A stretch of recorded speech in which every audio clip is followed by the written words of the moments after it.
예, 뉴스포커스 시간입니다. 양승태 전 대법원장의 사법거래 의혹을 두고 검찰이 본격적인 수사에 착수했는데요.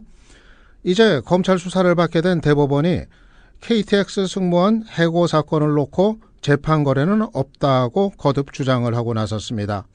그래서 대법원의 해명을 당사자들은 어떻게 받아들이고 있는지 오늘 그 입장 들어보는 시간 준비했습니다. 철도노조 KTX 승무원 지부 김승아 지부장 지금 전화 연결되어 있습니다. 예, 김 지부장님 안녕하세요. 네, 안녕하세요. 네. 예, 오늘 오전에 대법원 앞에서 기자회견 갖는다고 저희가 들었는데 네. 기자회견 하셨습니까? 네, 방금 끝났습니다. 예, 어떤 내용이었죠?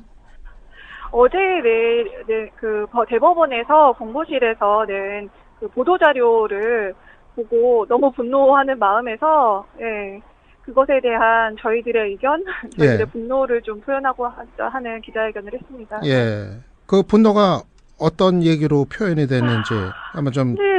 정말 저희 KTX 해고 승무원 문제가 사법농단이었고 뒷거래 판결이었다라는 것이 법원 행정처의 문건을 통해서도 이제 드러났는데도 불구하고 그것이 집단 지성이 심혈을 기울인 판결이었다.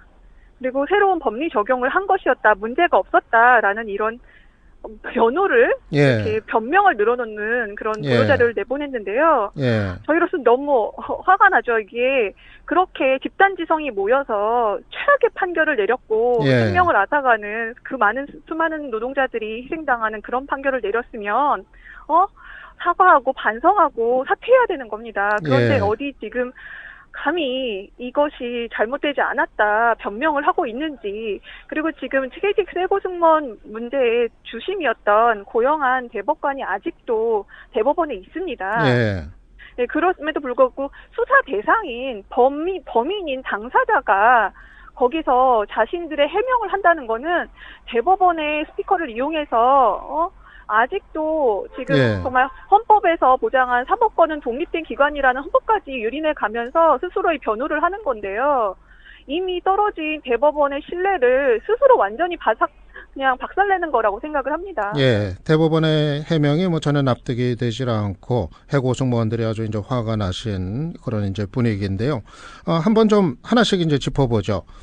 먼저 KTX 승무원 해고 사건, 많은 분들이 알고는 계시는데, 전체적으로 어떻게 전개된 사건이었는지 정리를 좀 해주시죠. 네, 2004년에 KTX 승무원, 모집을 하면서 저희를 자회사 홍익회 소속으로 입사를 시켰어요. 근데 그게 저희한테는 저희 그때 당시에는 비정규직 외주 위탁이 거의 없던 시절이었고, 그게 철도청에서 철도공사로 전환되는 과정에서 어쩔 수 없이 공무원 티오가 없기 때문에 너네들을 이렇게 채용하는 거다. 철도공사가 되면은 직접 고용할 것이다라는 얘기를 듣고 갔거든요. 그러니까 교육받은 건 1월이기도 하고 계약서 쓴 거는 3월이기도 하고 나중에 어쩔 수 없는 법적 절차가 그렇다라는 얘기만 들었는데, 저희는 사회초년생으로서 철도청 나라가 하는 말을 당연히 그대로 믿을 수밖에 없었는데 나중에 보니까 없던 얘기가 된 거죠. 그리고 문제는 그렇게 자회사로 고용되는 순간 승무원들은 안전 업무를 할 수가 없어지게 됩니다.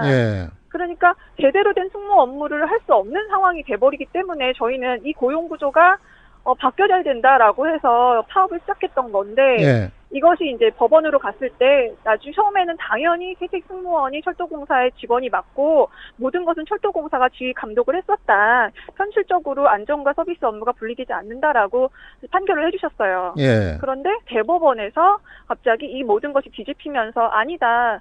서비스와 안전 구분 가능하다. 그러면서 그 안전사고나 화재 같은 안전사고는 일회 상황에 불과하기 때문에 승무원 업무에 차지하는 비중도 적다. 그래서 어차피 승무원 업무 아니다.